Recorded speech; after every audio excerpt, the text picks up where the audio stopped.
Good evening, everyone. Good evening. Thank you all for coming. I am Steve Lewis, the Stevie Star Transnational China Fellow here at the China Studies Program. Very happy to have you join us for one more of our annual panels on the politics of reform in China. Actually, our speakers today, we were just chatting beforehand. I think the very first one they came to was our first one, which was 10 years ago, basically. And this kind of tracks very neatly the changes in reform in China, under Xi Jinping, and all that that implies. And if you've been a loyal fan of our program and our events, you remember the last few years we've been focusing more on the political institutions and the organizations, bringing in a lot of political scientists. We tend to favor people from Texas and Gulf Coast scholars to try and give some extra visibility to our local research done on China. There's too much done on the coast that is overrated, obviously. So we always remind people the third coast is the best coast, right? And so let's use as much homegrown talent as possible. And so very nice and happy to have our scholars returning. And like I said, it's the general topic is reform in China. This year we thought we would put more of a focus on the media. If you follow our China Studies program research, you've known that in recent years we have a digital archive of outdoor political propaganda, studying political communication, studying the language and the vocabulary of nationalism, particularly under Xi Jinping. And we've been talking about those in most recent panels.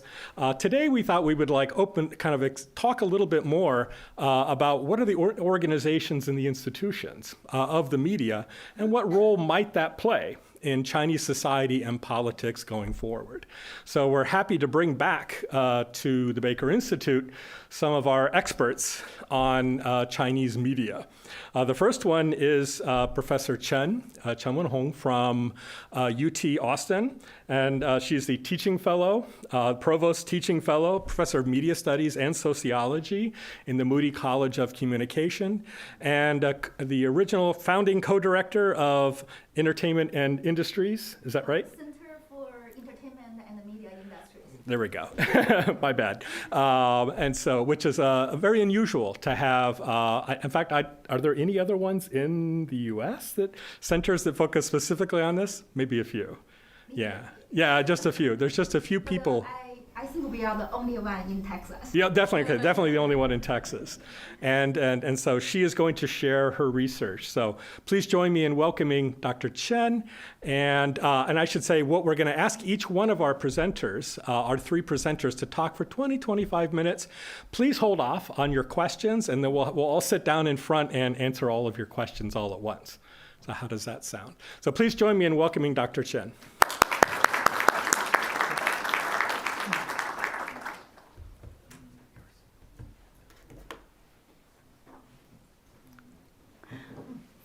Howdy. See what a difference 10 years can make. And I'm very thankful. Thank you for inviting me back, Steve. And I'm so happy to see Anne here. I remember when we met 10 years ago, we were young. So without any further ado, let me start. Can TikTok Zoom? How many of you use Zoom? Yeah, almost 100%. How many of you use TikTok? I only see a few hands. And how many of you think TikTok should be banned? Or not? How many don't know? Okay, so I will start with a case study of Zoom. How Zoom address is privacy and data security issues as well as national security concerns. What the insight we gain from the Zoom case maybe can be used by TikTok. And if we put these two cases together, are we at a new beginning of the tech industry? Okay, so first of all, I would like to thank institutions support my work, and also my two wonderful undergraduate RAs, Abigail Au and Aruna Moti-Pina. Okay, so my approach is called localized networks. And these networks have both global and local connections. And localized networks, they have the duality of spatial dispersion and social integration. Such networks allow entrepreneurs to nurture flexibility for discovering opportunities, as well as recombine, integrate geographically distributed resources for acting upon those entrepreneurial opportunities. On the other hand, because of this duality of geographic dispersion and social integration, localized networks often have high transaction and coordination cost. They are fragile constructs that require regular cultivation and renewal. And in the last several years, we see the landscape of geopolitics and technopolitics rapidly shift. How that may affect localized networks, in particularly in the tech or media industries. So I know all of you use Zoom. Have you been Zoom bombed? I see a few hands, right? In the very beginning of the pandemic, early March, in the US, the search of how to use Zoom peaked. Right? By the end of March 2020, the Google search of Zoom bombing also peaked. By the end of March, Zoom was under siege of harsh criticism on its various privacy and security practices. Negative coverage were all over mainstream media outlets. More than that, there's this question. Is Zoom a Chinese company? Whether Zoom poses a national security threat, as tens of millions of Americans now use Zoom for work and your education. Is Zoom a Chinese company? No. No.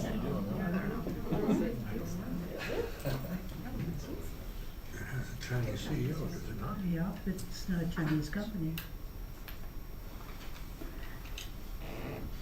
See, in 2020, you see legislators from both parties, regulators, law enforcement, challenging Zoom for their privacy and data practices, as well as whether Zoom may have any national security issues.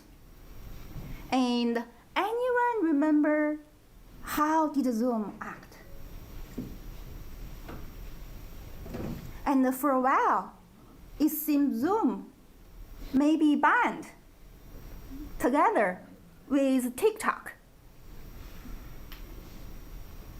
So,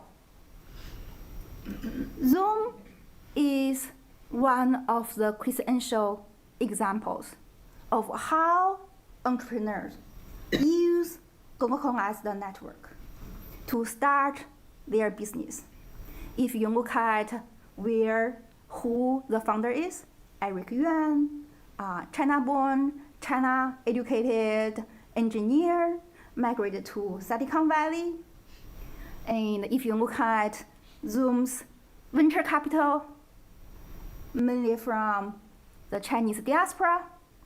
If you look at how Zoom strategically distribute its R&D capacity and the personnel, and if you look at how Zoom distribute its data centers, is very clear.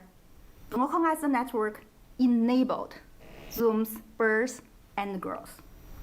However, because of the shifting geo and technopolitics, the same localized networks now become a liability, forcing the company to zoom in and zoom out along the hardening physical and the digital borders.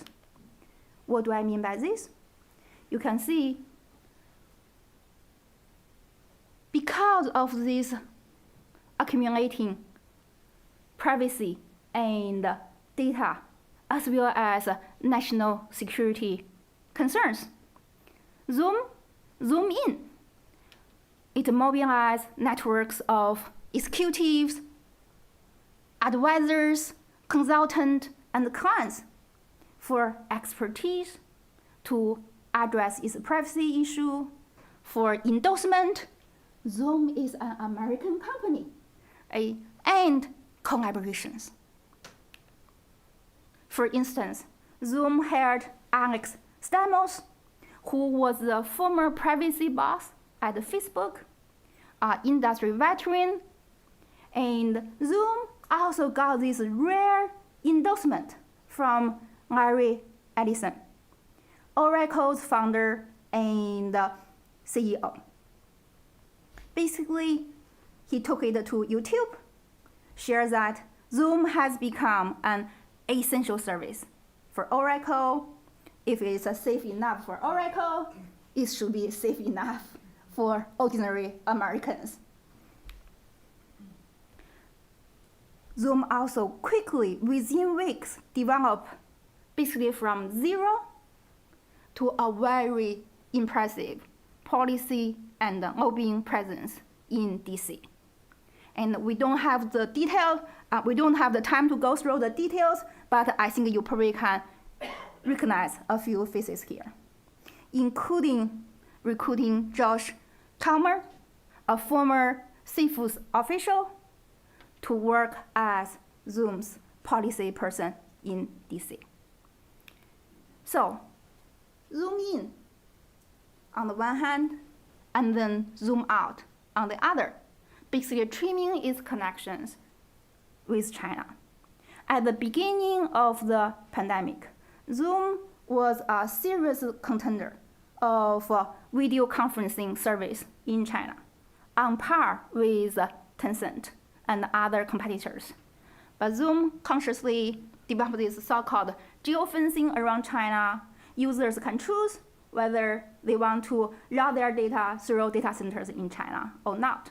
And then quickly, within 2 months, Zoom stopped its online subscription in China and stopped its direct sale in China and only work with a partner in China to indirectly serve Chinese clients.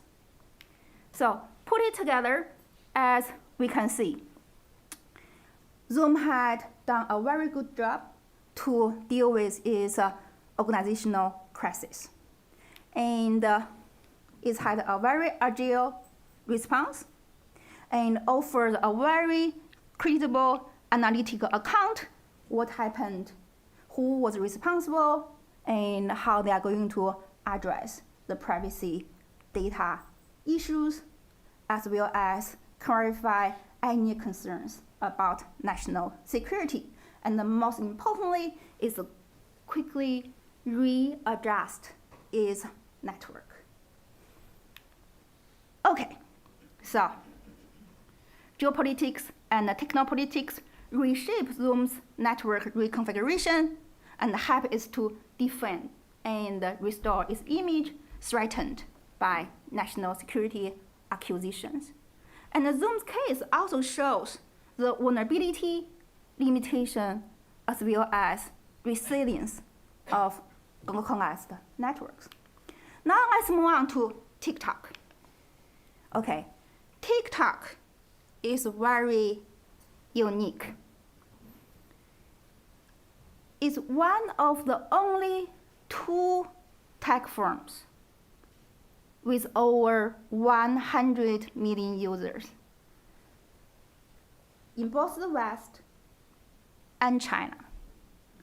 Which one is the other? Apple. Yeah. So, and you can look at the bar chart. In the United States, TikTok already had more than 100 million users. And among young Americans, the teens, TikTok is more popular than any of the Meta apps, Instagram or Facebook. So, we are already in season 2. I feel like season 3 is coming very soon. So what's the US major concern on TikTok? First, data practice. Second, national security. And third, beyond the national security, this is tech competition with China, right? Whose technology will define the future? Okay, and the data practice part is actually pretty straightforward, right? This is not just a TikTok's issue, it's across the industry. Privacy, data security, collecting private information within and beyond the app, and the black box algorithm, feedback loop, leading to addiction. This is really the issue shared by all the major social media platforms out there. And there's a little, if any, evidence suggesting that TikTok practice are significantly different or worse than any of its major competitors. So, we also know over the years, right, big tech like Meta already developed a playbook dealing with any, say, congressional hearings, government regulations, and as summarized by a group of New York Times journalists, it's called delay, deny, and deflect. And you may can figure out from these 2 photos, right? TikTok actually really copying a page from Facebook or Meta's playbook, right? Even down to the shirt and the top.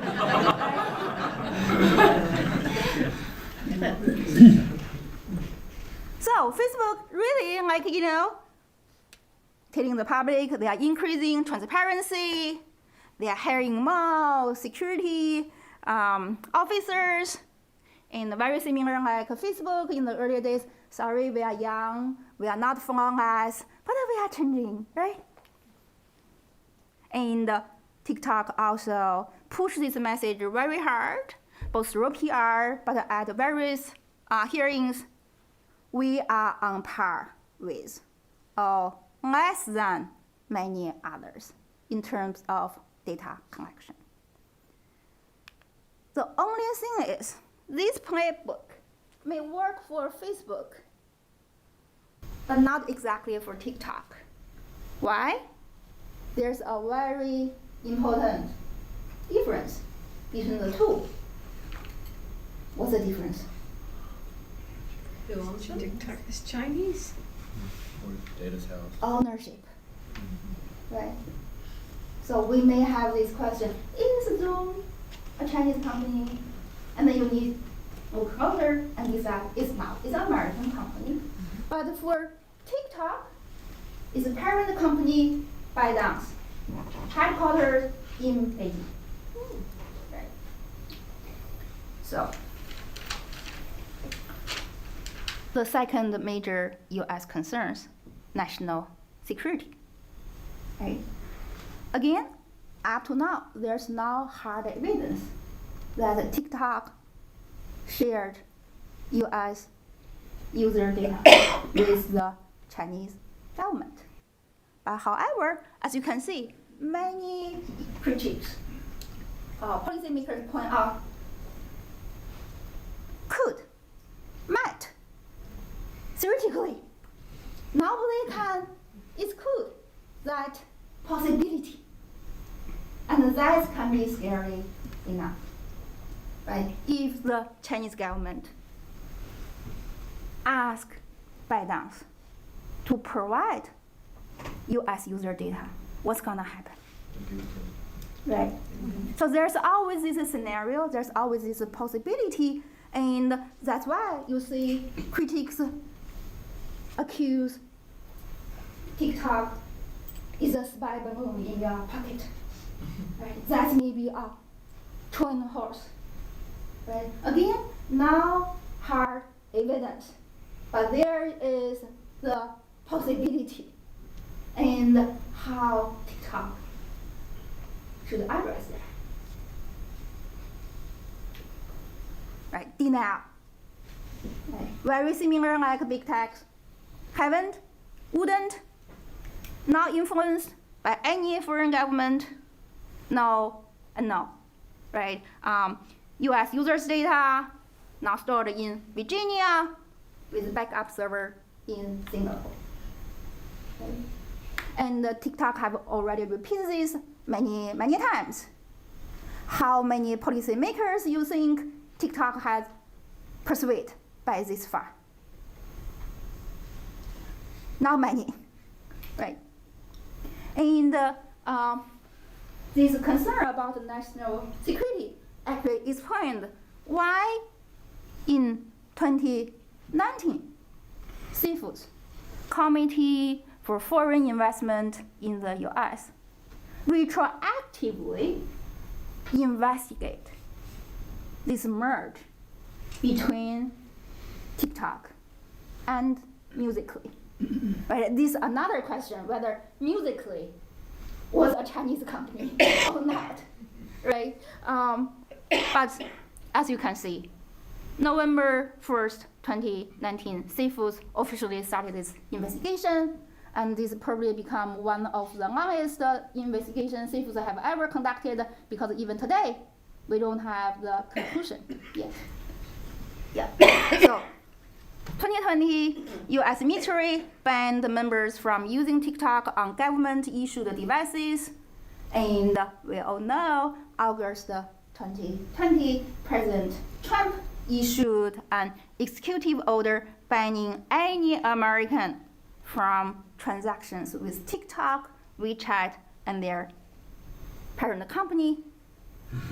And then later that month, TikTok filed complaint in federal court, and meanwhile, throughout September, TikTok worked out this deal with Oracle, founded by Larry Ellison, and Walmart, called TikTok Global. So Oracle and Walmart together will own 20% of the stake, and ByteDance own the other 80%, making it majority owned by American investors. You may ask, well, that doesn't feel like add up, right? But ByteDance have maintained is a global company. More than 60% of its stake owned by global investors, mostly American investors. So that's their calculation. Also, Oracle will become TikTok's trusted technology partner, cloud hosting provider and manage its US user data. And that proposal got the blessing from President Trump and the Department of Commerce in September delayed the ban. And then December 2020, remember that lawsuit TikTok filed, federal judge in DC blocked that ban. It's already December 2020. You all know what happened later, right? And obviously, both President Trump, Commerce Department have other things to worry about, right? Fast forward, June 2021, President Biden revoked President Trump's executive order on TikTok and WeChat and issued his own, calling for better data privacy control on social media apps connected to foreign adversaries. So that gave TikTok some breathing room. Accordingly, TikTok Mobile, the proposal has been postponed indefinitely. And meanwhile, we know 2021, 2022 is the booming time for all tech companies. TikTok got more users in the US, got more advertising dollars in the US, and then summer 2022, Emily Baker White, at that time, BuzzFeed news reporter, dropped this bomb. ByteDance's employees have accessed US TikTok user data between September 2021 and January 2022. And a month later, TikTok acknowledged that a narrow set of non-sensitive TikTok US user data shared with non-US based employees, including China-based employees. So in an internal email, ByteDance CEO Liang Rubo wrote to the employees. It's really laid down, right? The public trust that we have spent huge efforts building is going to be significantly undermined by the misconduct of a few individuals. And that's really an unforced error. And then you can see, starting from November 2022, all the way to spring this year, summer this year, all these, I would say, consequences, right? FBI Director Ray pointed out TikTok could potentially be used to control data collection on millions of users. Congress banned TikTok on federal issued devices. And then 2 bills were introduced in the Senate to ban TikTok. And also, TikTok bans will not just constrained at the federal level. Geopolitics goes local. How many US states have already banned the use of TikTok on state government issued devices or on state network? 38. And only 4 in the state. They haven't had any action, and the rest already have bills or measures in motion. And of course, you can see the Republicans are leading the way. And then again, spring 2023, Montana passed the bill.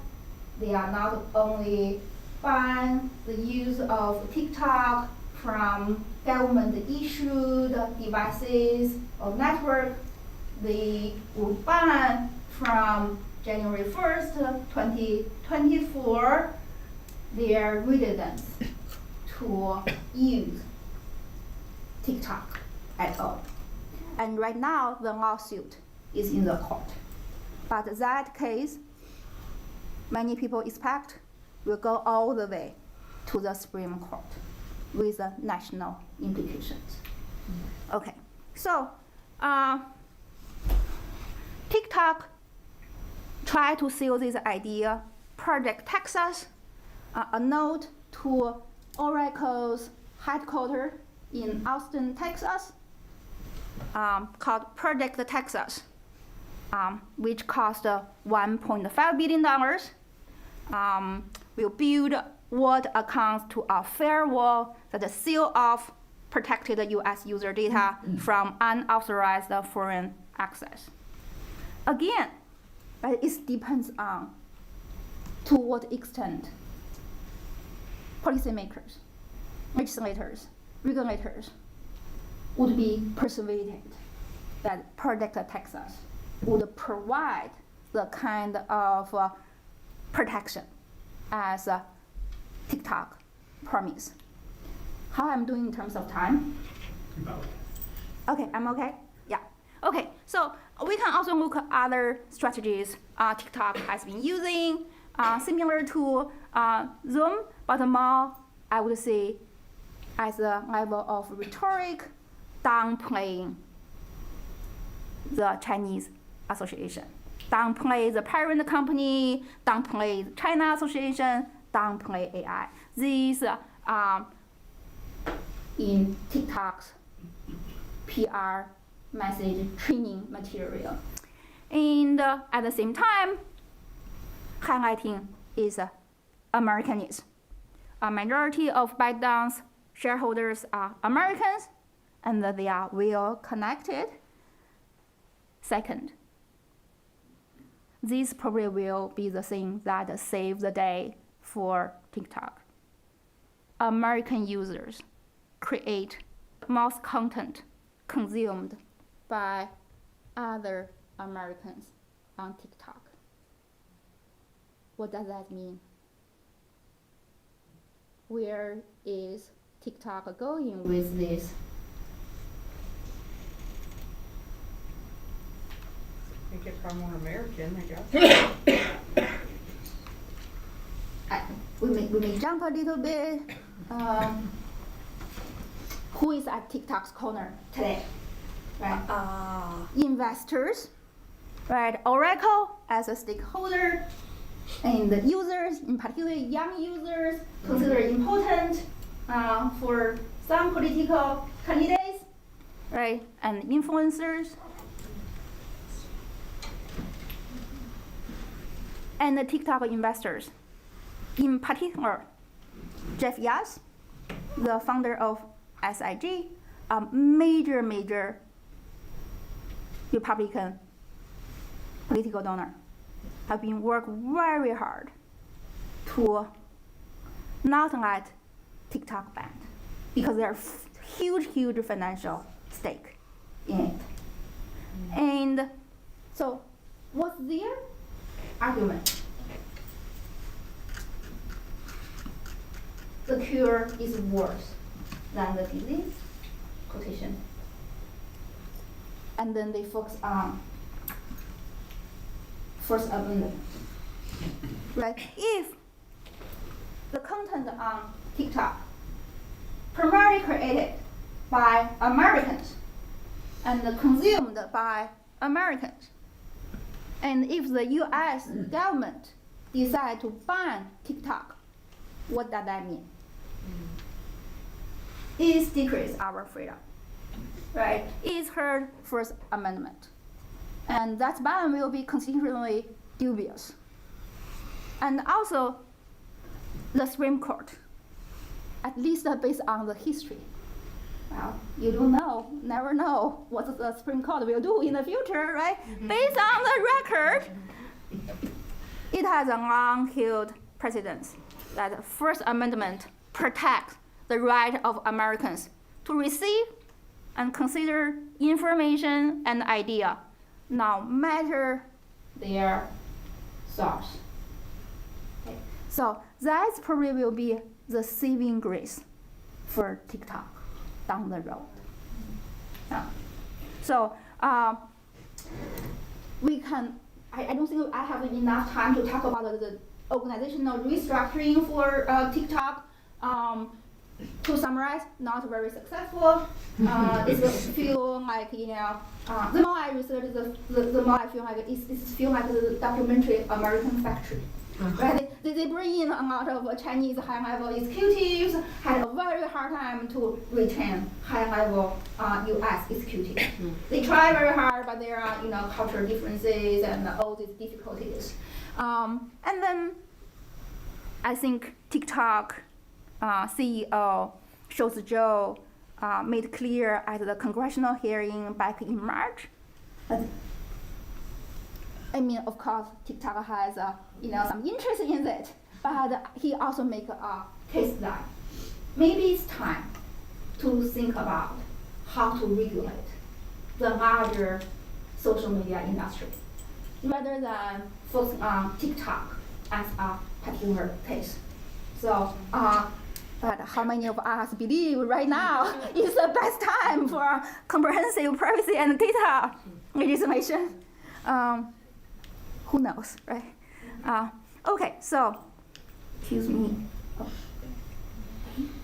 Yeah.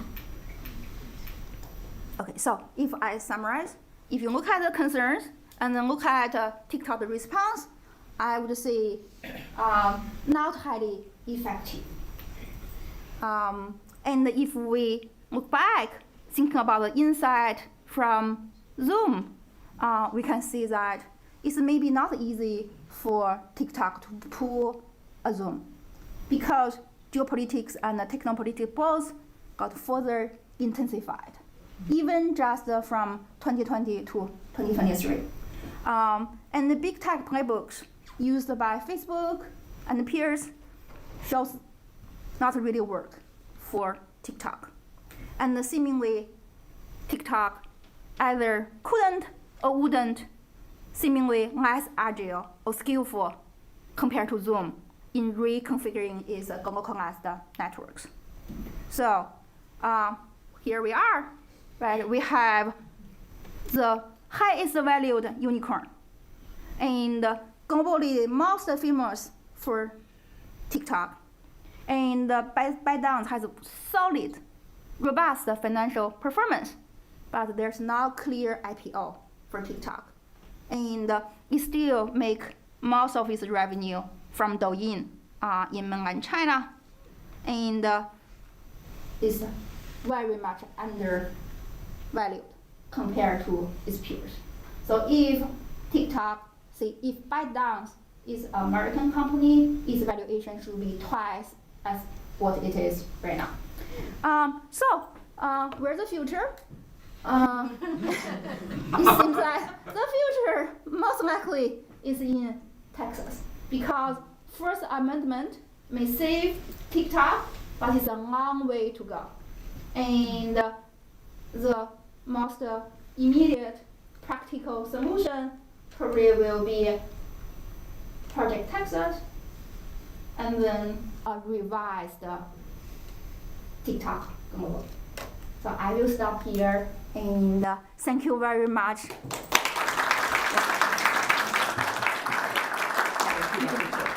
Thank you. Thank you. Thank you. I always learn so much from you. Okay, thanks. So our next speaker is Dr. Ann Kokas, a professor of media studies, University of Virginia, also a fellow at the Miller Center for Public Policy at UVA. And she is also a non-resident fellow here at the China Studies program, going back to the days when she was a postdoc in our Chao Center for Asian Studies. And we've learned so much from her over the years. Some of you may remember back in January, she came and gave us a talk and shared her most recent research on a very related topic, on data harvesting and data trafficking. She came and shared, but today she's going to share more of the research she actually started with before, which is about China and Hollywood. And so please join me in welcoming Dr. Ann Kokas.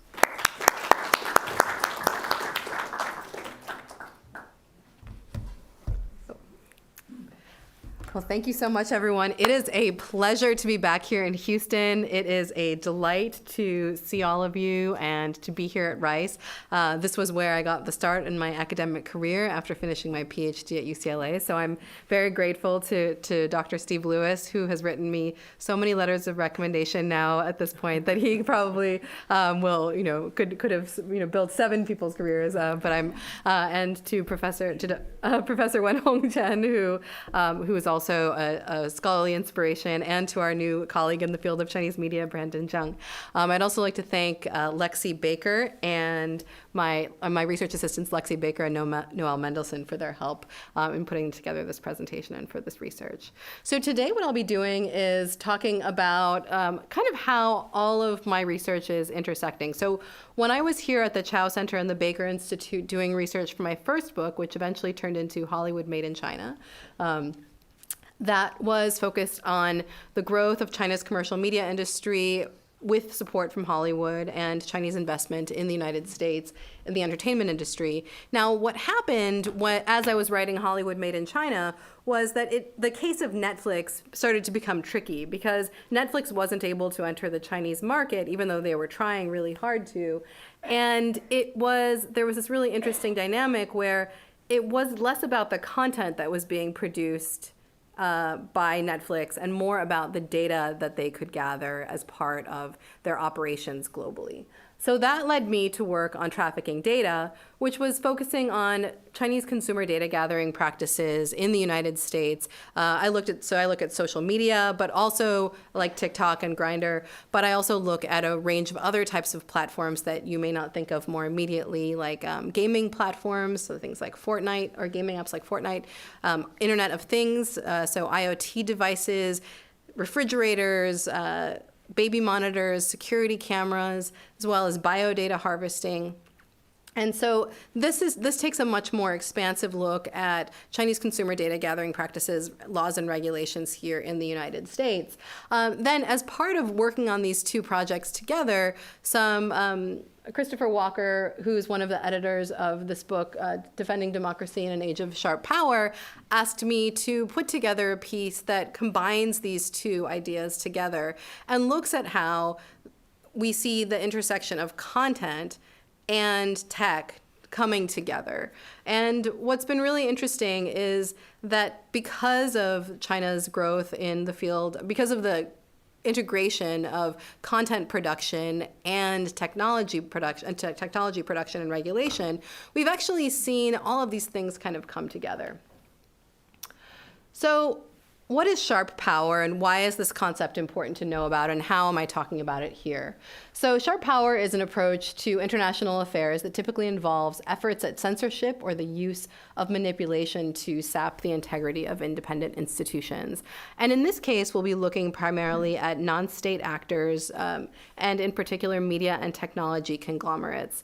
So the focus of this chapter that I wrote for the volume really looks at how media and tech intersect together to limit expression and to limit the expansion of global messaging in China, or outside of China. And so what we see is an environment where Beijing relies on sharp power to constrain content with PRC laws. And the corollary of this is that Chinese firms also operate as a way to limit the type of content that's being shared, that limits the type of the content that's being shared globally. We can also see this occurring through international firms as well, and the ways in which companies decide to engage with China. So these market pressures bear on U.S. corporate interests. And so in many ways, the interesting part when we think about questions of sharp power is less about what companies do, what companies are forced to do by foreign governments, and more about what they choose to do to respond to their own personal interests, financially or otherwise. And so what we see here is that financial interests become more important than freedom of expression and privacy. Now, interestingly, and so I'll be talking a little bit about the conflict of interest that big tech firms face, and not just big tech firms that are making technology, but big tech firms that are making streaming content and other types of content. So this is actually, so what we see here is that there's a monetary incentive to comply with China's central government in order to continue operating in China. And I really have to appreciate Professor Chen teeing up this example of Apple, because it's one of the things that I'll be talking about today in my talk. And as we can see, these are actually TikTok and Apple, or ByteDance and Apple, are two of the companies where they really are trying to thread this needle between their interests in China and their interest in the United States. And so what we see is this monetary incentive to comply with China's central government, as well as the ways in which Chinese operations benefit shareholders in the United States. So Apple's financial activity in China, their manufacturing activities in China, and their ability to access the Chinese market also benefit Apple shareholders here in the US. So there are these kind of internal financial pressures to continue those Chinese operations that Apple faces, and they also face pressure from their business partners. Now, as we talked about in Professor Chen's discussion, there are also very few U.S. national laws that companies have to comply with in order to maintain their activity in a U.S. context. So there are increasingly specific laws that address specific apps that are trying to operate on state networks and devices. But one of the corollaries to the fact that we're seeing widespread state action and state bans is that we're seeing less action on private sector bans. So, for example, as an employee of the University of Virginia, I can use TikTok on my personal phone, but not on my work computer. My research assistants can use TikTok if they're using it for fun, but not if I'm asking them to do work with it. So when we're looking at these bans and how they operate, and also if we go 3 hours south to North Carolina, the rules are totally different. Here in Texas, the rules are also different. So when we're thinking about how effective these laws and and also the important thing to note is that there were no enforcement mechanisms or enforcement funding that were added when this new law was passed in Virginia. So our same IT people have to monitor all the TikTok usage in TikTok and WeChat usage at UVA. So when we're thinking about these issues, it's what the regulations are and how they function are two different questions. But ultimately, we're in this environment where we see this conflict of interest that where big tech has interest in continuing to operate in China, very little legal regulations in the United States, and we don't even currently have a Congress right now to make any laws, let alone. Sadly, let alone a comprehensive data security law in the post-Dobbs era. So this brings us to where we see this intersection between content production and the tech sector, and how threading this needle becomes particularly challenging. So this is actually a very recent example from just last week, where the problem with Jon Stewart's new long-form Apple TV Plus series was canceled by Apple following his efforts to introduce an episode on China and AI, where he was going to talk about China and the AI sector. So as Professor Chen mentioned, China is one of Apple's largest markets. It has important manufacturing facilities there. It also has an important client base there. So as a result, critical content that is circulating globally from Apple presents a business challenge to critical content that's circulated from Apple about China presents a business challenge to Apple. Now, one of the things that's important to note here is Apple TV Plus doesn't actually operate in China. So it's not that this is an issue surrounding the distribution of content or narratives that would somehow impact the viewpoints of the Chinese people. It's that Apple TV Plus would be producing this type of content anywhere globally. And so when we're thinking about questions of sharp power, this is where this erosion of institutions, of kind of freedom and openness of of content production becomes particularly significant, because it's less about what's happening domestically in China and more about what's happening globally. This is by no means the first example of this. And in my previous work, I talked about a wide range of different cases where we saw changes required by the Chinese government. Some recent ones include like an ending to the movie Fight Club, and this was actually for distribution in China, so it's a different story, but an ending to the movie Fight Club where the main character goes to a mental institution instead of blowing up the entire society. So there are some kind of key points here, but the important thing to note there is that this was for a domestic Chinese audience.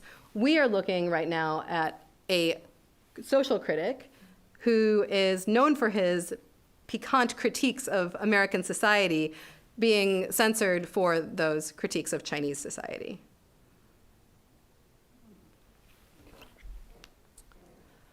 So a lot of this occurs because of the ways in which the Chinese market has had tighter content controls.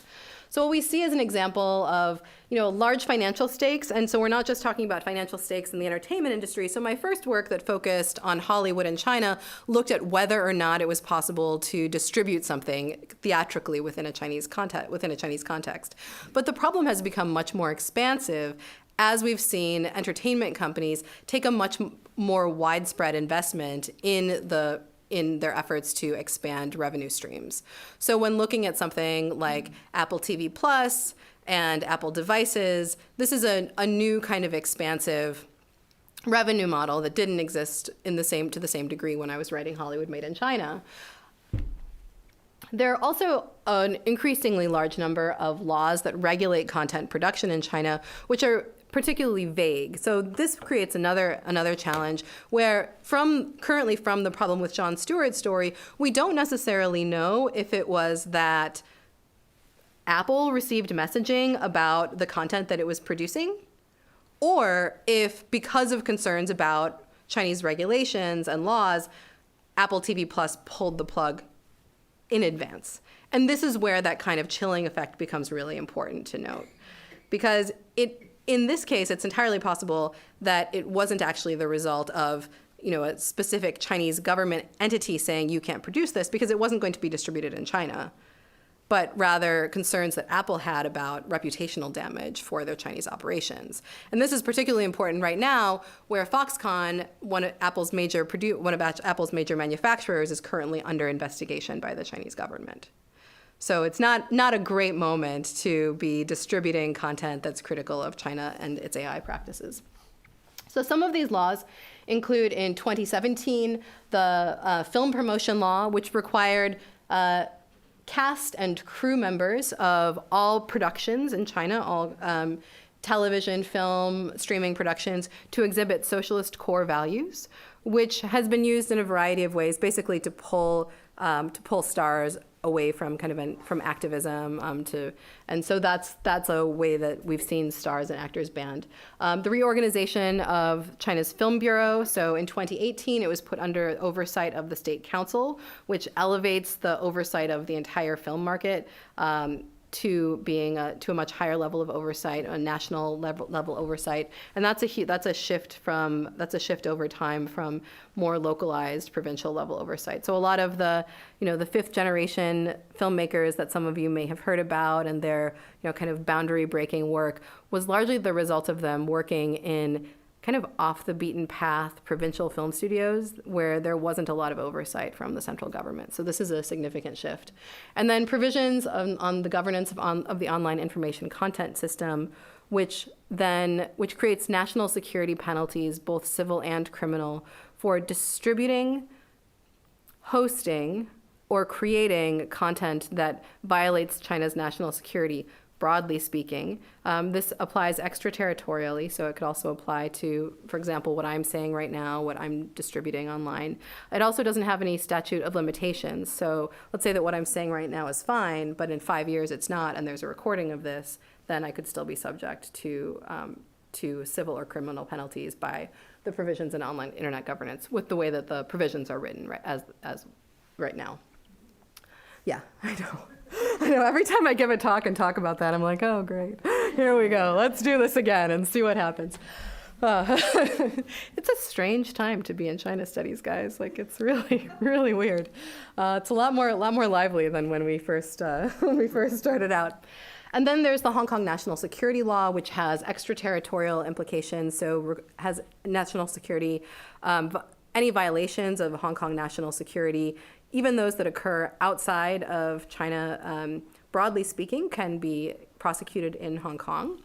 And then a ban on androgynous male performers, which that may seem like a non sequitur, but actually it's really significant because it was a direct attack on the entire K-pop industry.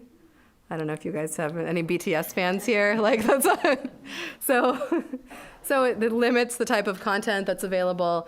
And then several limits in terms of the total amount of distribution of a variety of different entertainment media, limits on video game usage by minors, the establishment of minors' modes for the mobile internet means a limitation on the amount of time minors can spend online, specifically on mobile devices. Now, these last two are important in that they limit the overall size of the youth media market. So they're not officially forms of censorship or control of content in terms of the types of things that can be accessed, but they do prioritize certain types of local media by limiting the overall size of the market. So when companies are choosing what they produce and what they distribute, that is an increased limitation. And so taken as a whole, what we see is this increased limitation, all these different pieces that limit market access to the Chinese market, that expand China's content control practices.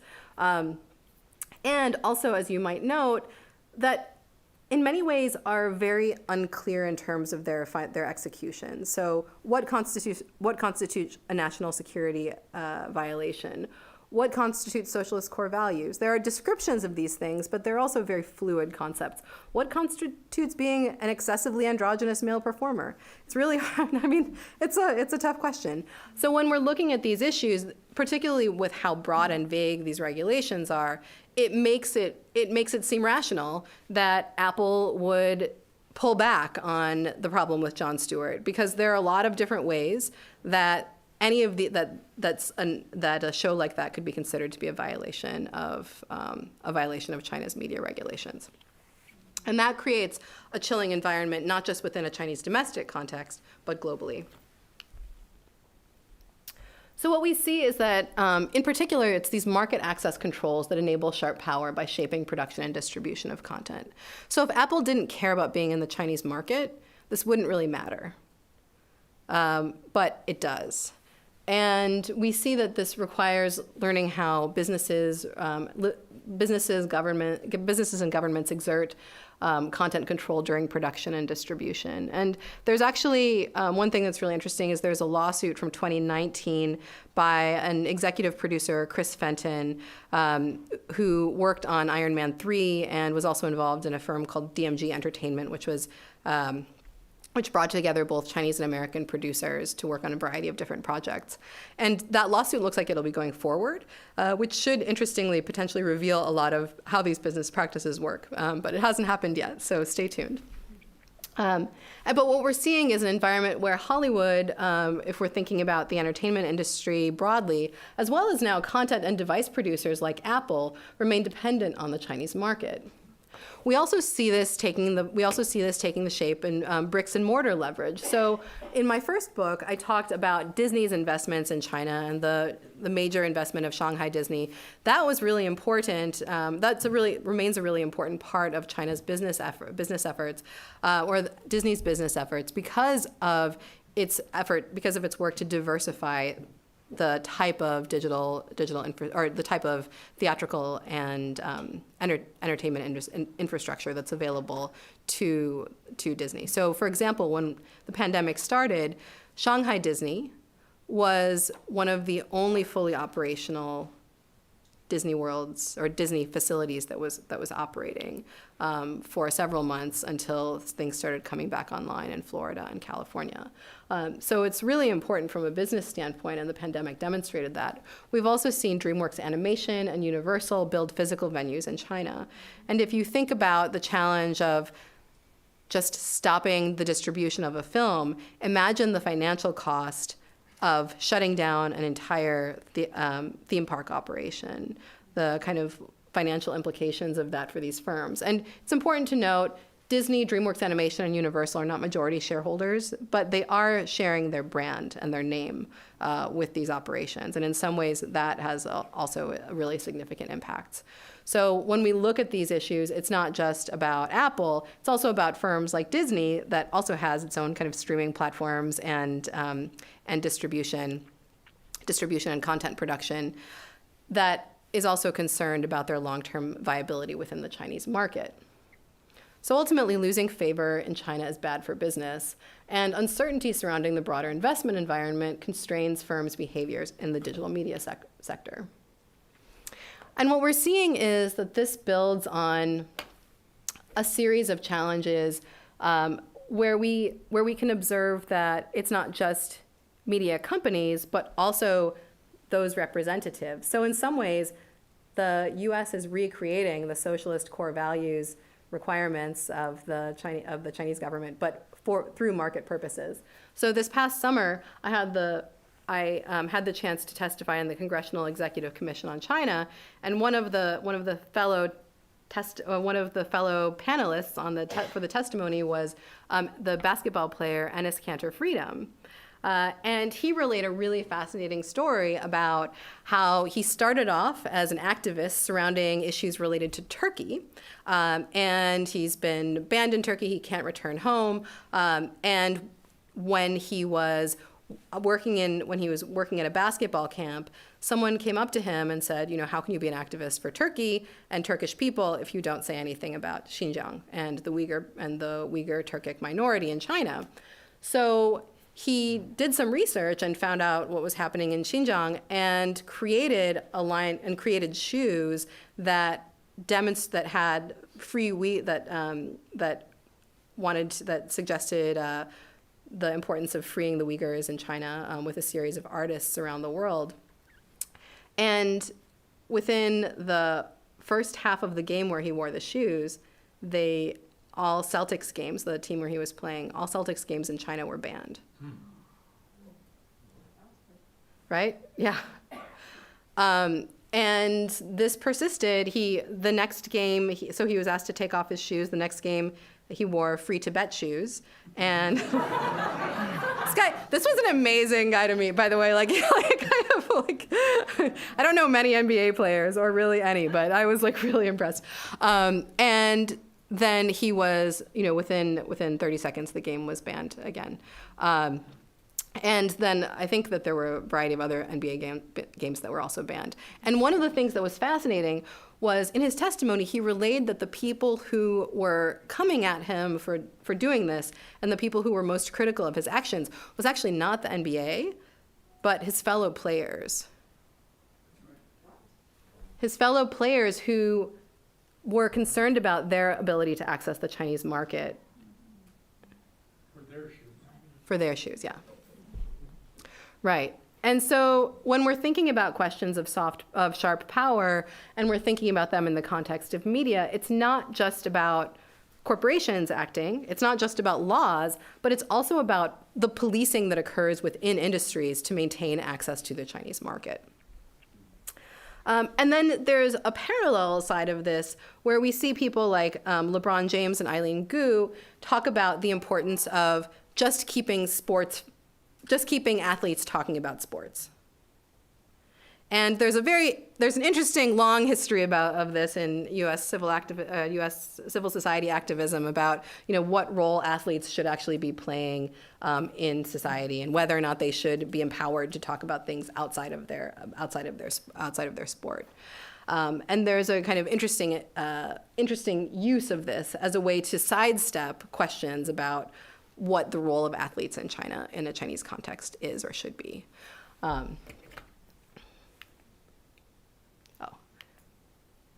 So we see that there's the ability to be outspoken about things, and and one of the things that that Enes Kanter Freedom was talking about was how he supported his colleagues when they were talking about Black Lives Matter, and the NBA actually asked them to wear Black Lives Matter t-shirts during the summer of 2020, which they all did. So there's a certain kind of imbalance about what type of activism is acceptable depending on the social context. And what we see is that the structure of the US economy makes freedom of expression regarding China difficult for certain industries that have very large stakes, particularly those in the media and entertainment sectors.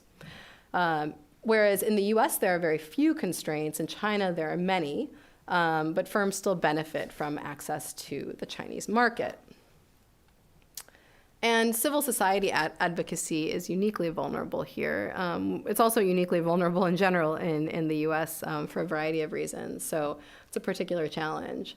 And so what we see is that there are a couple of recommendations. But again, one of the challenges of doing work like this is it can be very, very frustrating and very sad to look at what the alternative suggestions would be, because in many ways they speak to a lot of the frailties of US society more broadly.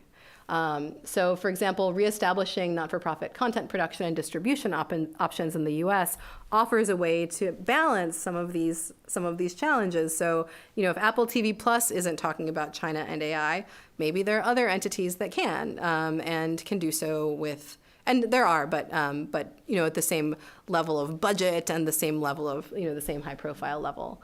But right now, the U.S. media system is highly profit-driven.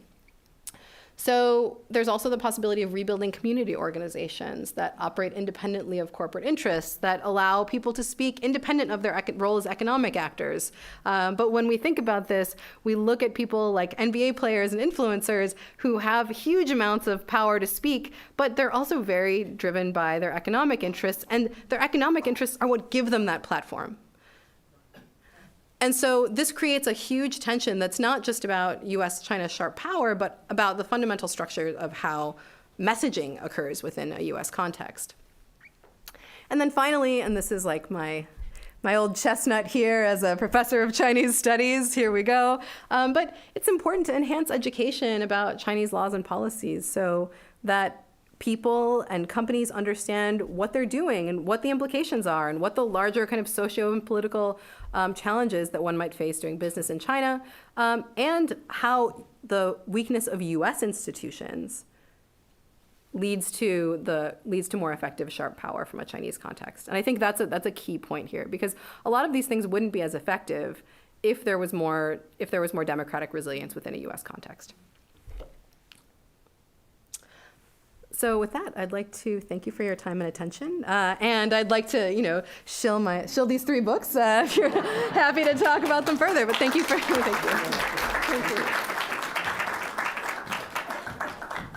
Thank you very much. And so our next speaker I'm very happy to introduce is Brandon Zhang. Brandon has been our research associate with the China Studies program for the last 4 years. He is a Rice graduate, actually of religious studies. And he stayed in touch after he graduated from Rice with me and helped me do research throughout various subway systems and public streets in Chinese cities and throughout Asia to help us compile all kinds of public service advertisements, commercial advertisements, but in particular political advertisements in outdoors in Chinese cities. And so then he was teaching English in China at the time as his day job. And then I said, hey, we could really use you back here to develop. And so he came back and has been our archivist. And we now have an archive of outdoor political advertisements going back 20 years from city streets in Beijing and in Shanghai. And as far as I know, it's the only one. It's almost 3,000 images. We've moved on to some other projects.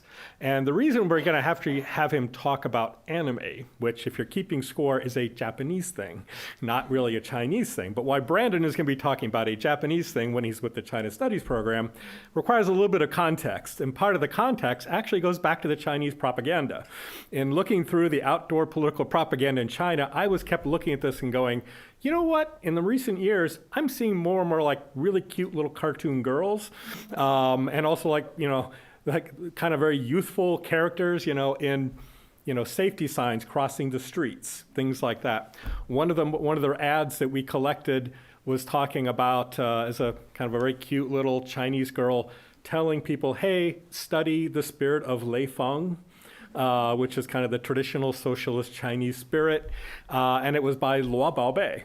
Now, if you go on Netflix, you can actually see Luo Baobei. It's a cute little Chinese girl. I guarantee there's nothing on Netflix about her talking about socialism or Lei Feng or anything like that. It's a wonderful little, cartoon about little girls being, good little girls and, all that kind of fun little adventurous things. But I've been noticed that there's more and more of these popping up in Chinese propaganda, but also public service advertising. So Brandon has stepped forward, start explaining to me, oh yeah, that's like that character, this character from anime. And then so I asked him to write some policy briefs talking about VTubers and people basically who play anime characters online. And he wrote this wonderful piece about HoloLive, a Japanese company, and the struggles they're facing about dealing with Chinese nationalists online over the Taiwan issue. Then more recently, he's written a really good, very interesting piece about how counterintuitively young Chinese people are probably learning about Mahjong, which most people think of as a Chinese game, but they're learning about it from Japanese anime, which probably means they're learning the Japanese version of Mahjong, which I guarantee people in Beijing would probably not be happy with, if we're talking about content and the way things are working. And finally, I said, okay, you know what? We're just going to have to focus together. We're going to work together, and you and I are going to come up with, because as far as I know, nobody is looking at the role of China in anime. So we have an ongoing project looking at the economic drivers of kind of global anime industry. We have one looking at the political side, including the soft power side. Now we're turning to the most difficult part, the social cultural fandom side.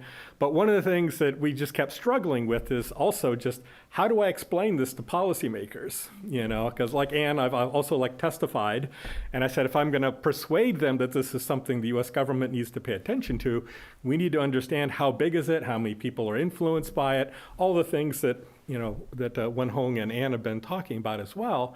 And so let's step aside for a minute, we'll do a policy brief, and we'll look at just exactly what do we mean by anime, how big is China's influence in it, and then what are the metrics of it.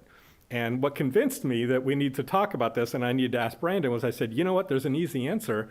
I'll call my buddy from high school who just retired as a director of the US Trade Representative's office. So if anybody knows, it would be him. I called him up and I said, hey, can you tell me about global content economies and anime and things like that? And he said, oh no, we don't keep any figures on that. He said, we're busy tracking goods, services are interesting, financial stuff. He said, no, you might want to start with the professional associations. He said, that would be my best bet, for you to try and find some data on it. So I said, okay, Brandon, I'd like you to come and share, some of our research on this. So he has the difficult task of, first of all, trying to explain what anime is, okay, but then also explaining China's role in it. And then can we measure it, and what might that look like? So please join me in welcoming Brandon Zhang.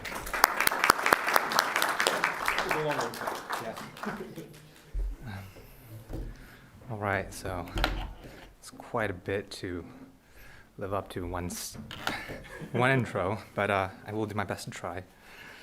All right. My talk is going to be a little bit different from that of the two speakers before me. So unlike the focus before, the main competition here is not really between the US and China so much as it is between China and Japan. The US actually does play a facilitating role in everything that's going on here, but we'll explore a little bit more of that later. First, I'd like you to pay attention to the title screen. This is some promotional art from Honkai Star Rail. It's usually known as Star Rail for short because this particular series, everything starts with Honkai. I think it starts with Honkai 2. There's no 1. So everybody just calls it Star Rail for short. But it's a sci-fi adventure mobile game. And this is an example of the phenomenon I'll be talking about more later on, because China's increasing influence in the anime industry as a whole has been especially focused on mobile anime gaming. That's a lot of adjectives. We will clarify on that a bit as well. Before we can do that, though, let's talk a little bit about just animation in general and the way it's been perceived in different parts of the world, starting with the West. So here in the West, we generally think of animation as either something relatively humorous or comedic or otherwise for kids. So stuff like The Simpsons, Flintstones, Looney Tunes, and of course, the Jetsons. When we're talking about theatrical releases in the West, of course, Disney tends to be the studio that comes to mind, Little Mermaid and Beauty and the Beast over there, of course. And naturally, the latter is popular enough to get a live-action adaptation, which in the West is seen as an upgrade for some reason. And finally, we are in the that time of year where the Peanuts holiday specials are coming onto the television, right? So we have Halloween, Thanksgiving, and then Christmas. And these are oftentimes played during, of course, family occasions. They're oftentimes on the TV while the whole family's gathered, at least for Thanksgiving and Christmas. And this also reinforces a lot of these cartoons' roles in family moments. So that's another common association. However, it's also important to remember that, well, animation can also explore serious themes, and just because it's a cartoon doesn't mean it can't explore something serious such as death, such as, for example, in Toy Story 3, in the incinerator scene, or at the beginning of Up, when Carl is mourning his wife Ellie's death. One of the most infamous examples of death in animation, however, may be the Bambi's dead mother, the scene from the eponymous film Bambi, 50s. So animation can explore serious themes. Just because it's in this particular type of medium doesn't mean it has to be for kids. However, pretty early on in the history of animation, Walt Disney himself was already starting to experience some of these issues. And this, of course, is the 1940 Disney film Fantasia. Many critics at the time that this film came out criticized it for being quite hard to follow. Naturally, this is because Fantasia famously doesn't feature dialogue. It's meant to be essentially an animated musical. You're supposed to, watch the animation and marvel at the fact it syncs up with the orchestral music, right? But many critics found it kind of difficult to really wrap their head around this. That was meant to be somewhat more artistic and a departure from what Disney was doing before, because that association of animation as being for kids was already starting to take root. This is something that some fans call the animation age ghetto. In other words, as animation started to be associated with kids' content, you start seeing more and more cartoons, whether or not they're really meant to be kids, being perceived as if they're for kids. Now, Fantasia came out around the time of a major geopolitical event, that, of course, being World War II. If you take a look at these cartoons here, you might recognize this art style. And even if you don't, he has his name down in the bottom left, so this wasn't anonymous. Now, Dr. Seuss did draw cartoons for the war effort, and as we can see on the one on the right, some of them were not quite PC, really, by today's standards. This was obviously serious business, of course. Like, the United States was fighting a two-front war, right? The Pacific War, which, this own war, and then the war in Europe, the European front, to say the least. So this was a very serious message they were trying to impart, and they clearly didn't think that using cartoons to do it would impact the ability of it to, convey that message across. That said, of course, despite this, comics and cartoons are still often perceived as kids' content. And I'd like to draw not fully a contrast, but maybe a nuanced comparison between the West, especially the US, and East Asia, especially Japan. While that same association still exists in East Asia, it historically has been somewhat less sticky, and to this day, if you're on the Tokyo subway or the train system during mornings, you can see one of the most common sights during rush hour, which is the Japanese salaryman, which basically means office worker, reading manga on their way to work. This is a very common sight. This doesn't necessarily mean that anime and manga are mainstream in Japan. It does mean, though, that you're allowed to have a bit more intersection with, so to speak, mainstream culture without people really raising too many eyebrows. And case in point, so this gentleman here, dressed as Inuyasha from the manga of the same name, the adventure historical romance fantasy manga, So this man happens to be Hideaki Omura, who is the governor of Aichi Prefecture. He was at a cosplay fair in Nagoya, which is the capital of Aichi. So this was very much to promote his prefecture, where this event was being held, as well as, of course, giving himself a higher profile as a politician. Just try to imagine the Western equivalent of this happening. Try to imagine Greg Abbott or Joe Biden dressed up as Superman. That's kind of what's going on here. Governor of Aichi, that's essentially the Japanese equivalent of like a state, right? So, yeah. It's kind of difficult to imagine, isn't it? And yeah. Okay, so that's one example of like the interplay between this sort of fandom for this kind of media and the wider mainstream culture. And I'd like to show you another example. Over here on the left, that is a promotional poster for a concert series that was a tie-in with Kantai Collection, a Japanese browser game that it has military-themed elements, historical military-themed elements. You wouldn't be able to tell from the outfits, of course. So this concert series basically featured music from the soundtrack in the game. So songs that played during certain memorable boss battles, or certain maps that were very well known, or certain character songs. Some of the characters have official songs that their voice actors release. And this concert series, essentially, you took that music, some of the more popular ones at least, most popular ones, and you adapted to orchestra, and then people will buy tickets to this. That's been going on in Japan for a while, at least, right? This poster is actually around a decade old. The one on the top right, that is actually from the West, and it's running along a very similar vein. It's not focused on one particular franchise, but on anime in general. This was from one of the pieces of promo art from the Candlelight Favorite Anime Themes concert. So that's a recurring concert tour series that visits various cities across North America and plays various theme songs from well-known anime, such as Pokemon or various Miyazaki films. The last time that they visited Houston on one of their tours was around 2 months ago. So this is a fairly recent thing, and I forget exactly when they visited before that, but that was not the first time that they've stopped by. We're also starting to see more genuine interest in the anime art aesthetic, and you can kind of see that from the way that art influenced by Japanese anime is starting to appear in Western museums. So that is the Phoenix Contemporary Art Museum, their exhibit last year. Up in Canada, in Vancouver, we had a Takashi Murakami exhibit. So he is a pop artist. Murakami is a pop artist whose style is heavily influenced by anime.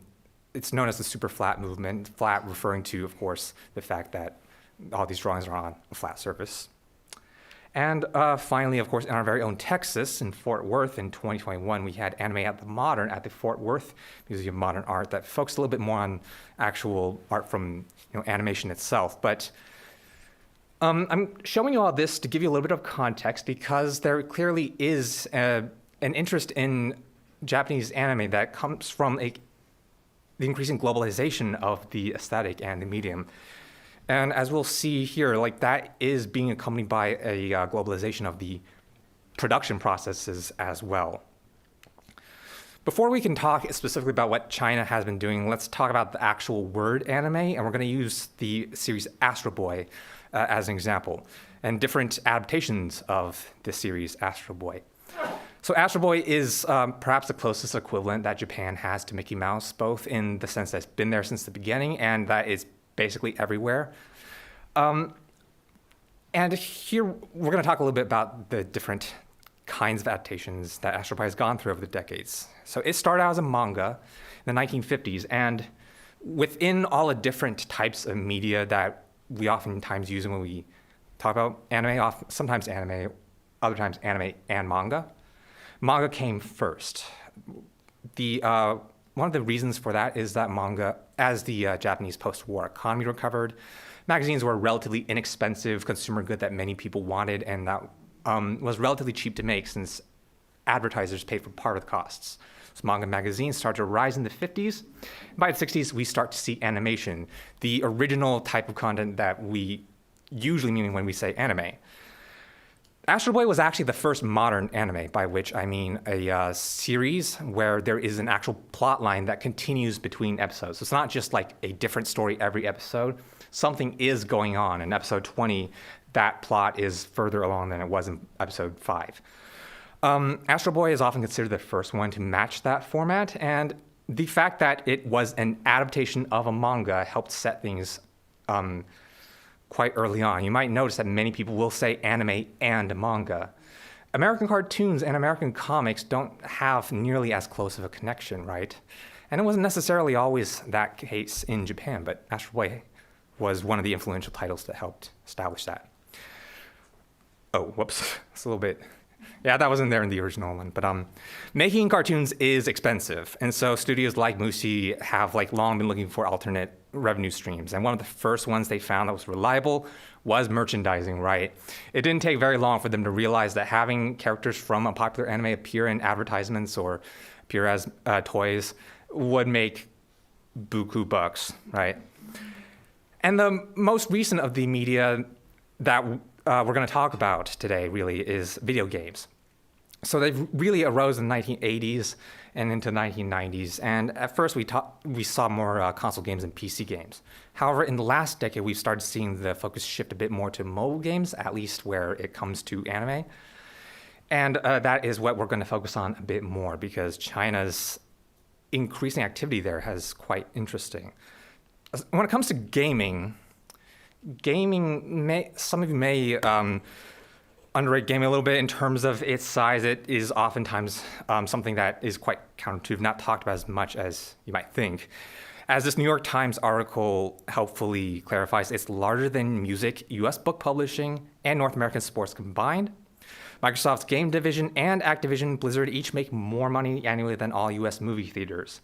So as far as entertainment goes, video games are fairly important. Mobile games are also quite an important chunk of that. And of those, anime mobile games specifically, so we're adding more adjectives, but despite the fact that we added 2 adjectives, it is still almost $17 billion back in 2021, and that was roughly 1/5 of all mobile gaming revenue. So when you think of everything like Candy Crush or Fortnite's not mobile anymore. I'm trying to think of non-anime mobile games, but you get what I mean, right? Like Bejeweled or Candy Crush. The anime games constitute around 1/5 of that. As we can see from this chart, Japan makes up more than half of that with over 9 billion. China up there is in second place in pink with 2.5 billion. And then the United States up there actually is in third place with over 2 billion up in the yellow. The fourth largest individual country is South Korea with over 800 million, up there in the purple. This is perhaps one of the most obvious demonstrations of the fact that this is very much a regionally biased sort of fandom, right? And that part might not be so counterintuitive. Finally, we have the other section, the frustrating gray area, which is almost 1.5 billion. It's basically all the countries that are not pointed out here. So Japan still makes up over half of all this revenue, and that still looks like quite a bit, but it has been going down dramatically. And it becomes much more clear when we expand the range. So this is the same information as before, but now extended to cover the years from 2018 to 2021.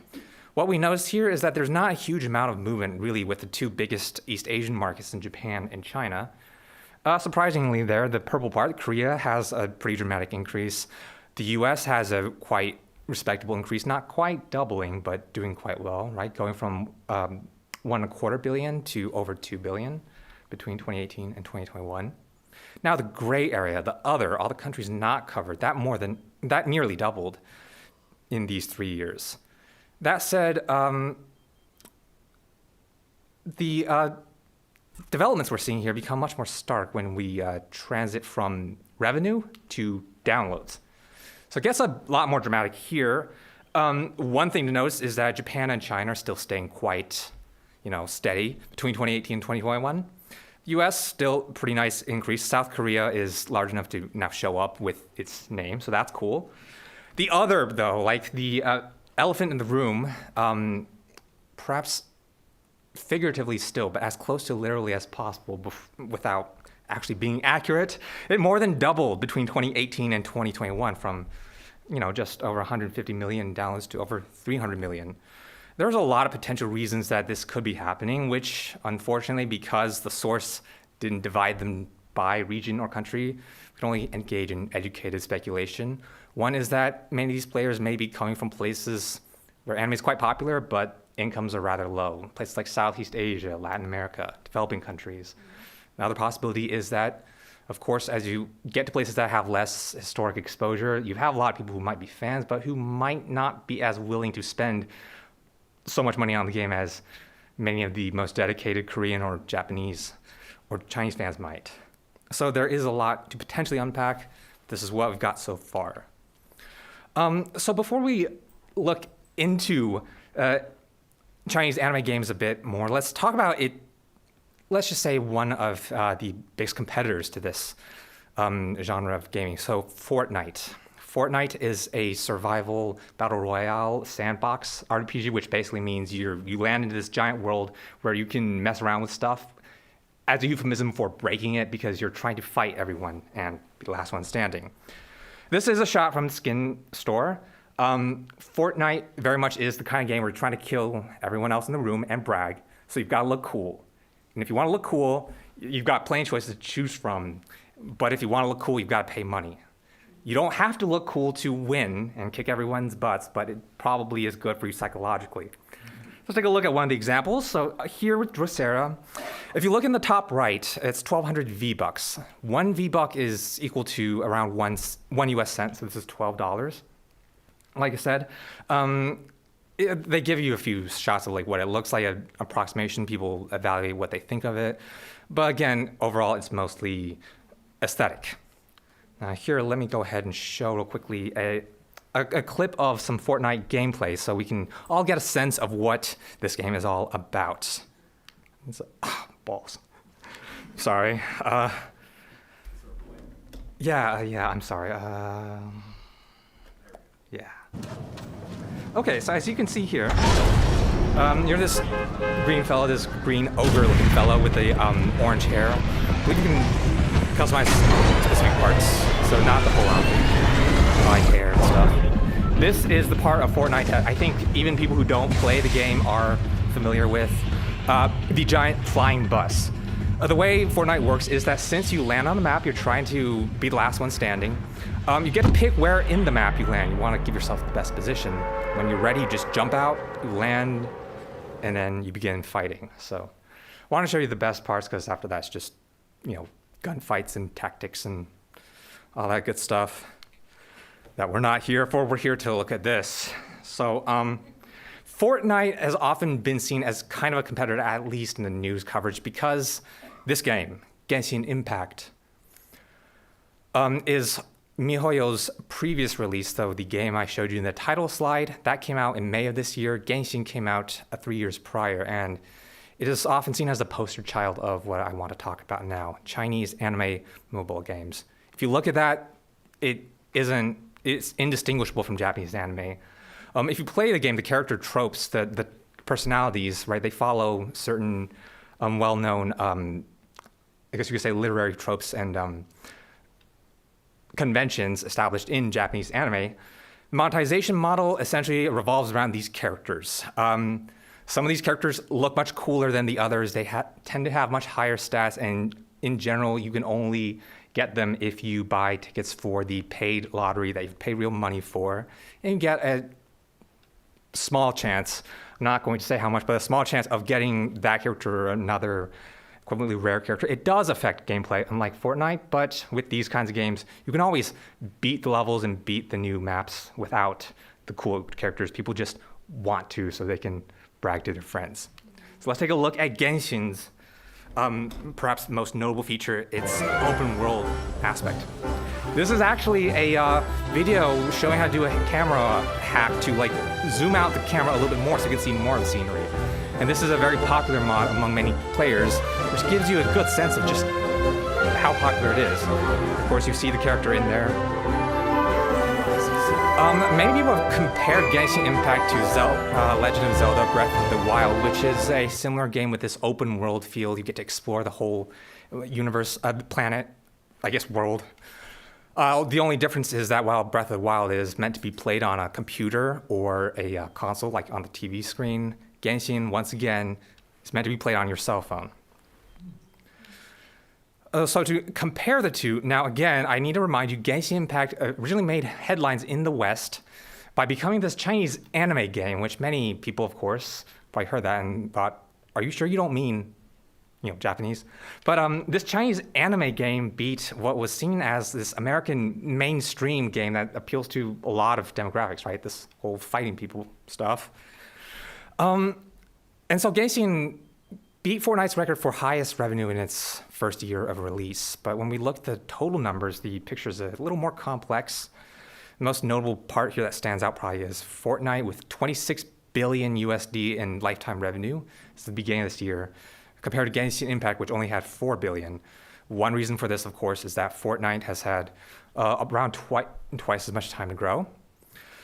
This also suggests that Genshin Impact naturally does have a bit of a ceiling, and this might make sense when you think about the fact that people who like to watch anime might play Fortnite, but if you're playing Genshin, you probably do like anime. If you don't like it, you're probably not going to be playing something like Genshin.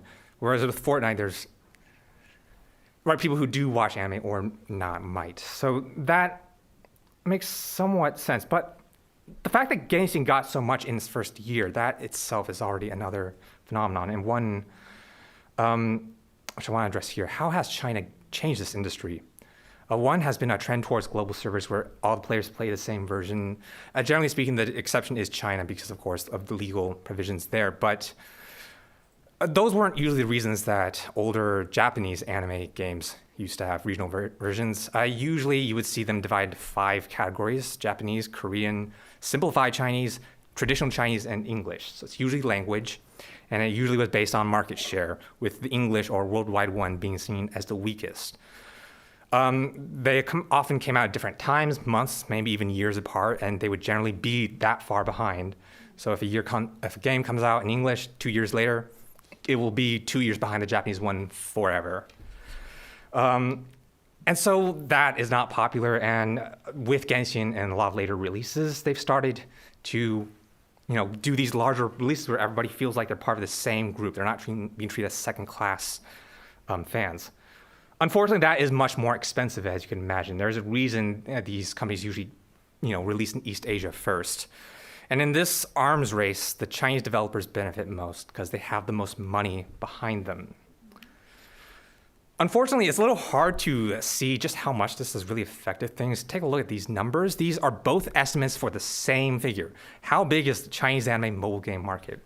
The main Western source is 2.5 billion. The main Chinese one says 8 billion.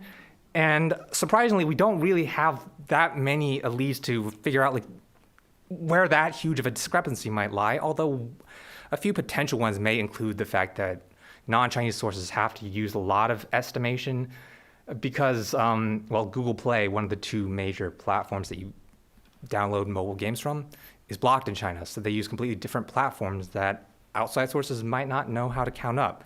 But the thing is that we are really in this realm of educated speculation here, and I'll talk a bit about that in a bit. But first, strengths and weaknesses in terms of what we should see going forward. Strengths, the biggest one is in this industry, and in this, Chinese games are much better. It's much easier to pay for stuff in a Chinese game because the platforms they use generally are customized for a more global audience. Anybody who's tried to play a Japanese game when they don't live in Japan and they're not supposed to play the game knows that trying to download the game when you shouldn't is only half the battle. Of course, as I said before, these Chinese companies often have more reserves, so they can open up in these new markets that might not be so profitable now, but might be good in the future. Things that they have a lot more of a cushion that Japanese developers can't afford.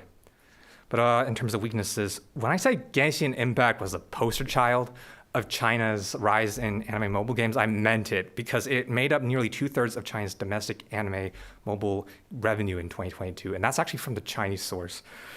And of course, as we saw in Dr. Kokas's talk previously, government interference through censorship and age restrictions This is always a recurring theme in China. This is a point I want to emphasize just because I want to make clear that this is not a case of every digital industry in China getting together in a room and deciding, hey, we want to, do bad things to the West, and here's what you should do, and here's what you should do, and hey, you should just punch Japan, America's ally, just because. That doesn't work like that. There are actors and conflicts in China too, and that's a big one. In terms of policy recommendations, as you might be able to tell, a lot of this is a very new phenomenon. And so the first recommendation is always that better data is needed. As Dr. Lewis pointed out at the beginning, a lot of these sources are from private sources. And as much of their data is reliable, that means no standardization, a lot of different people coming up with their own estimates. Many of the sources from government agencies, so JETRO has discussed this, the content economy, selling Japanese media, especially anime, to foreign markets to improve the Japanese economy. And their analyses include so many sources so much data that was gathered by private companies, for-profit companies. As concerns over data protection and collection and privacy rise, there likely is interplay between all of these related industries. Since digital industries, once you get to a certain point, data is involved somehow. But before we can really fully explore that, again, we need better data to really understand how this is looking in terms of on an international scale, in terms of the countries affected. Finally, in terms of just the research itself, some of our research is suggesting that the most effective government policy, if you want, your nation's arts and culture to become more popular, is to focus more on the online digital infrastructure rather than managing content. So make it easier for local artists to be discovered outside of the country rather than try to make guesses as to what people outside the country want, which we have seen in a few cases in Japan. In terms of future trends, so going back to HoloLive, as Dr. Lewis mentioned, this was actually the first real sign that suggested something was going on here. Because anime mobile gaming is a very stark example. It's one that features quite a bit of capital investment. And so that's one of the reasons I wanted to talk about that, to tie in with the theme. But we do see this in other media. And one of the things in our research is that different media, they'll have different rates of globalization, so to speak. VTubing, because it's mostly on YouTube and Twitch, to American companies, has become much more international, much more quickly. We're actually seeing a lot of companies that were founded in Western countries. Oddly enough, many of the largest ones are not Japanese. One of them is Canadian, one of them is Israeli, and one of them is, I think, one of them is American. But that aside, over there on the top left, that is, of course, from this blog piece I wrote discussing this internationalizing fan base that HoloLive was facing at that time. So what happened was that because of arguments over whether you were allowed to mention Taiwan on stream, essentially, it became an us versus them battle. And interestingly enough, Cover, the parent company of HoloLive, chose us. HoloLive English debuted earlier that month, and HoloLive China closed operations the next month. So we're starting to see something interesting here. As economic and technological barriers decrease, so everything that made it physically difficult or impossible for these groups to get together, it seems like social barriers, so language and culture, of course, nationalism, so the kinds of factors that affect which groups of people you want to hang out with, that may be becoming more important. That's something quite new, and well, we've already explored quite a bit of new things, so I think I will leave it just there. Thank you.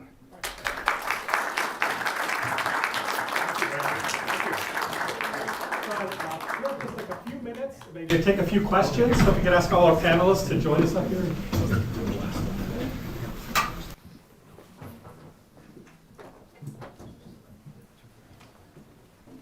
So maybe just time for a couple of questions. Do we have any questions from the audience? Yes. I have a question for Dr. Kokas. Nice and loud, please. I have a question for Dr. Kokas. I was curious, one of your sort of solutions or policy suggestions that you were talking about was the creation of more not-for-profit sort of or community-based venues for content creation, and I'm just curious because the like months-long writers' strike just ended. I'm curious where you see sort of like the writers' strike in Hollywood, maybe sort of intersecting with that, and maybe is an opportunity for sort of leading towards the creation of more of these sort of venues, and I'm curious what your thoughts are. Yeah, so that Repeat the is. question, please. Oh, so this is a terrific question from, if you could repeat your name. Maya. From Maya, asking about whether or not the Hollywood writers' strike and the shifts that we're seeing in terms of concerns about AI and generative AI content relate at all to a potential solution for enhancing community-based media.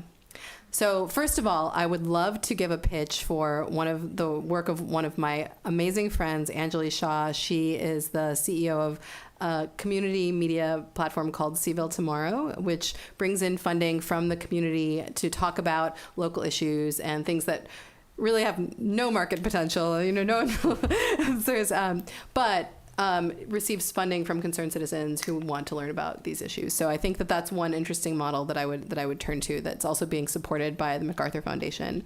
In terms of the role of generative AI and the writers' strike, I think that this is it's a really important thing to look at how content creation is becoming wholly datafied, and how this actually presents a really significant challenge for content creators, either writers or animators or actors who are seeing their creativity being commodified.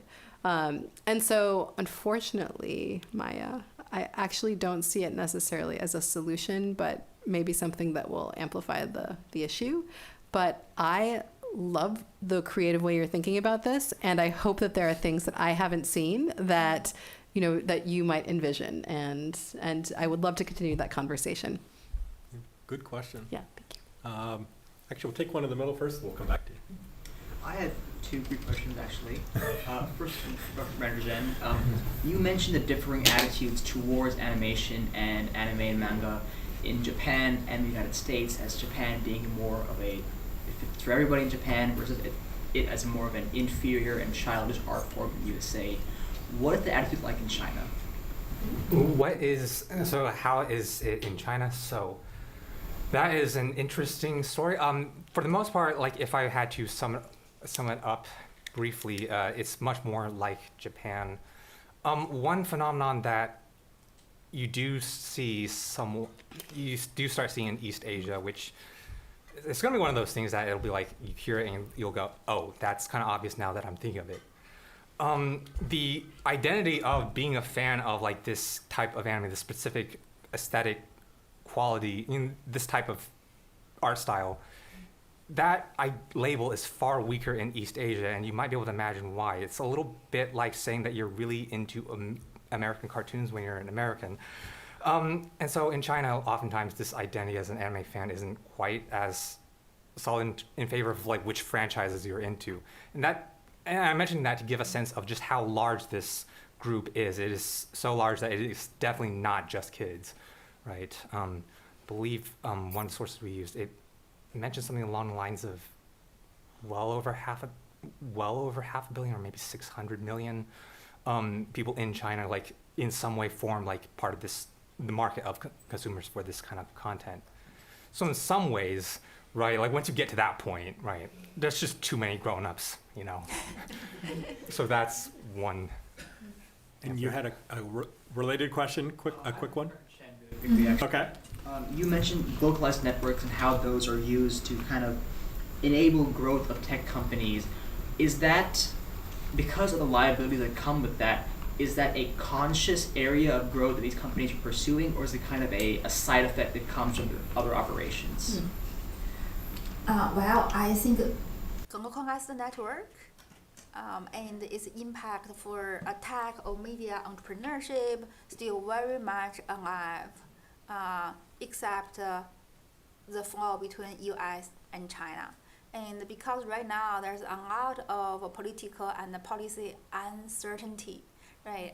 There's one slide I didn't have the time to show, is basically about the major investors of ByteDance. And there's one major player called Sequoia China. And we know TikTok right now is really in some policy regulatory trouble, but the same for Sequoia China.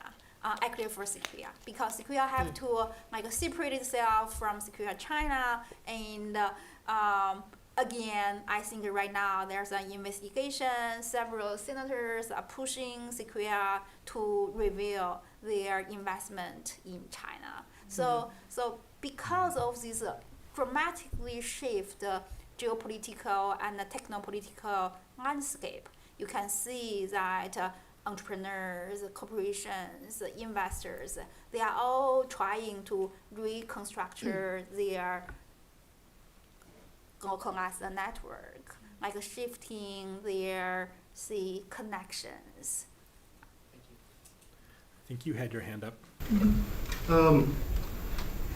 So countering China and formulating a firm China policy seems to be one of the few issues that has bipartisan support in this country. And I'm wondering if you have any thoughts, and this can be for all three panelists, how do you approach communicating this? Because in my view, and maybe you would agree, it's one that is relatively bipartisan, but also one that's highly misunderstood broadly in the nation. And I wonder if you have any thoughts on how do you approach communicating kind of the nuances of these issues, and even as we've seen, issues that are not necessarily on top of people's minds despite being very culturally important. How do you approach raising awareness and starting kind of high quality nuanced discussions on these issues so that you don't get, another TikTok hearing, which was a fiasco? And who was this directed at? All three. Anyone who would like Okay. to take that, yeah. I mean, Do we want to ask a bunch of questions and then that yes. would? No, I was going to say, go ahead. Oh, Go ahead. please, Brandon. right. Go ahead. I was just gonna take a quick stab, because I guess in some ways it's slightly more personal, like what's your personal preference, and that's fine. But I feel like for me it was just counterintuitive facts, because I lived in China, taught English for a little while after graduation. So the idea that China has these mobile games exactly like anime. I saw the Honkai Impact 3rd advertisements in Shanghai and everything, and so I guess but I also knew enough to know that okay, for a bit of context, Chinese cartoons used to be like this sarcastic label people would use to make fun of anime. So if you wanted to make someone who was into Japanese anime very mad, you would just say no one cares about your Chinese cartoons. And so that's the context, right? The fact that you literally have Chinese cartoons that are breaking all these records. So I feel like, okay, well, throw out that fact, and now people are thinking okay, so wait, what's going on? What are you talking about? And at the very least, the message that, okay, maybe you should be asking what's going on, right? That message gets reinforced if nothing else.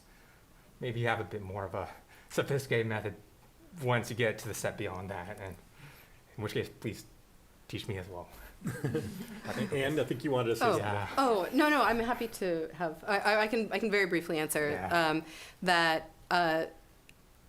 So as a scholar, one of the fascinating parts about wading into this is being called both a hawk and a panda when giving the same presentation in different contexts. And I don't know if you've had, and so this I think underscores the fact that it's a quite challenging environment to share nuanced points, because depending on who you're talking to, people would pick up on different things.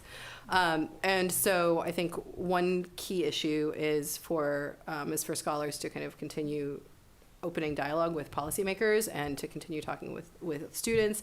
I think it's also really important for discussions of, for any discussions about countering China's policies to also be paired with clear discussions about how to better strengthen U.S. institutions, as well as how to counter, Orientalism and anti-Asian racism in the United States. Did you want to add anything? Yes. So starting from 2017, I started teaching a course titled U.S.-China Tango. technology, media, and the future. And it has a difficult dialogue status at UT, and we need to apply for that. And when I applied, the committee asked me, why you consider U.S.-China relation is actually a difficult dialogue course, right? Normally we will think Holocaust, right? Gender sexuality, racial issues. We consider those issues are difficult dialogue. Why you think U.S.-China relation? And from a technology and the media perspective can be a difficult dialogue topic. And I think, for this room, we understand why it's difficult, right? Because first of all, it requires understanding of both societies. As Anne pointed out, knowing the culture, but also policy and law, right? And I think some of you point out, like many of the congressional hearings turn out like a farce, right? Really not reflect well on our elected officials, right? And how we can communicate nuanced, balanced, informed, knowledge or insight. I feel like too many times we as scholars, we are talking to each other. And we, should, like Steve, organize more events like this. So share our knowledge, share our findings with the broader public.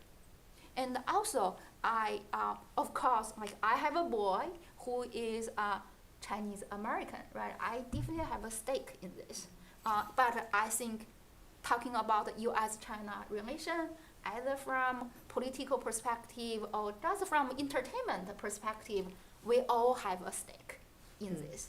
And so let's educate the people around us too, and at the same time acknowledge it's a difficult dialogue.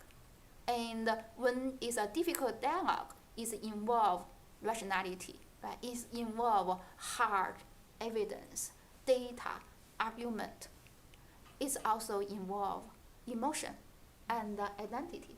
It's not just like a U.S.-China relation today is a difficult topic to approach, right? There's so many difficult dialogues we need to have right now. And I think it's also one thing on my agenda for the rest of my career is how we can teach our students and each other and the larger society to have difficult dialogues.